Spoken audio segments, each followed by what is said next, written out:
Bonjour à tous.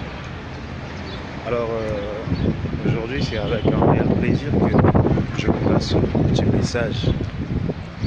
Alors aujourd'hui j'ai vécu une expérience assez particulière.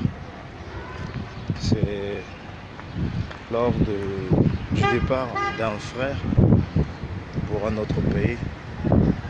On s'est rendu au niveau de l'autoroute.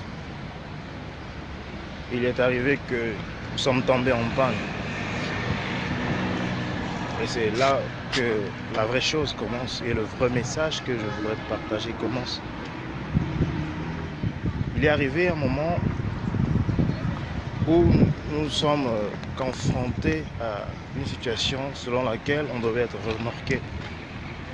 Et on nous a pris par les remorques et nous a remorqués. Ce qui était encore intéressant est que je me suis retrouvé dans cette remorque avec des frères et tous étions très dérangés par le fait qu'on ne se sentait pas à l'aise dans cette remorque. Et c'est par là que je viens de comprendre une chose que nombreux demandent le Saint-Esprit, demandent d'avoir le Saint-Esprit, appellent le Saint-Esprit, mais cependant, ils ne prennent pas la force ou encore le calme possible de laisser le Saint-Esprit le faire. Nous nous sommes rendus compte que nous n'avions plus le contrôle du véhicule dans lequel nous étions, mais c'était à une autre personne de conduire. C'est là le mystère du Saint-Esprit. Lorsque nous demandons le Saint-Esprit, lorsque nous voulons du Saint-Esprit, nous devions normalement perdre le contrôle. Cependant, d'autres personnes veulent toujours garder le contrôle et se sentent mal à l'aise dans la présence du Saint-Esprit. Et pourtant, eux-mêmes l'ont voulu, eux-mêmes l'ont sollicité.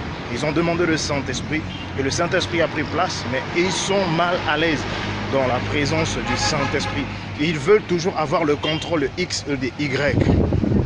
C'est de là que j'ai compris une chose. Lorsqu'on veut du Saint-Esprit, il faudrait que l'on soit capable d'accepter ou encore de s'abandonner au Saint-Esprit. Car on peut avoir le Saint-Esprit, mais si on refuse de laisser le contrôle, nous serons si mal à l'aise dans sa présence. Et la chose qui viendra, et la simple chose est que nous allons sortir de la présence du Saint-Esprit, nous reprendrons le contrôle de toutes choses et nous serons dans l'insécurité. Apprenons à aimer la présence et la conduite du Saint-Esprit. C'est la chose la plus redoutable qui fait bouleverser les choses. Mon frère, ma soeur, je te conseille ou encore je te recommande à t'abandonner au Saint-Esprit. Et ce message me concerne moi-même aussi parce que j'ai compris une chose, un secret, une vérité cachée derrière cette situation d'être remorqué, se sentir incapable de faire ce que l'on veut, se sentir incapable de prendre les décisions comme on le souhaite, se sentir incapable de faire quoi que ce soit. C'est cette dimension que le Saint-Esprit veut que nous puissions atteindre.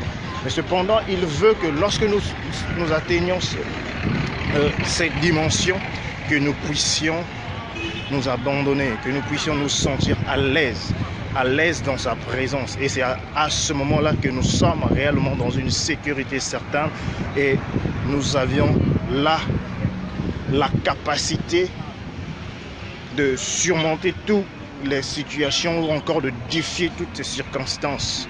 Et c'est à là que le boom se produit. Alors si tu te retrouves encore dans cette situation, j'aimerais juste que tu dises de la manière la plus simple possible: Saint-Esprit, prends la place qu'il faut. Je m'abandonne à toi, prends la place qu'il faut. Saint-Esprit, donne-moi le calme ou encore le plaisir de ressentir ou d'être dans ta présence afin que tu fasses ce que tu veux avec moi. Merci beaucoup, je vous salue dans le nom précieux de Jésus. Alors on se dit à la prochaine et que Dieu nous bénisse et qu'il nous bénisse abondamment. Soyons toujours animés ou encore conduits par le Saint-Esprit. C'est une grande richesse, une forte puissance.